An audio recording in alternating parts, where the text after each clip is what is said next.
अगं आई ऐक ना, आज जेवणामध्ये काय बनवलेस? आज जेवणामध्ये दादा मी बनवला आहे.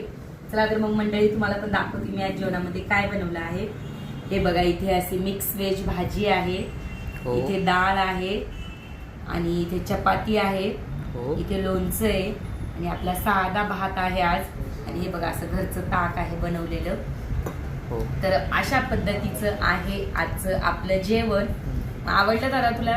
हो, खूपच छान. आणि मिक्स व्हेज तुझ्या आवडीनुसार केली आज मी भाजी. तू हो. बोलला होता आई मला मिक्स व्हेज कर म्हणून, आणि मला टिफिनसाठी पण बनवावं लागते, कारण मला टिफिनमध्ये वेगवेगळ्या भाज्या द्यावं लागतं. कधी हो ना. आज एक दिली तर उद्या दुसरी द्यावं लागते.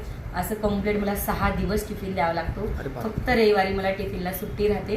हो. त्यासाठी मला अशा पद्धतीचं प्रॉपर जेवण बनावं लागतं. चला तर मग मंडळी, तुम्हाला व्हिडिओ आवडला असला तर लाईक शेअर सबस्क्राईब करा. भेटू पुन्हा एकदा छानशा व्हिडिओमध्ये. या तुम्ही पण जेवण करायला. आणि मला पुरणपोळीची मोदकची ऑर्डर द्यायची असेल तर त्यांनी नक्कीच ऑर्डर द्या. कमेंट्स करा मला. बाय.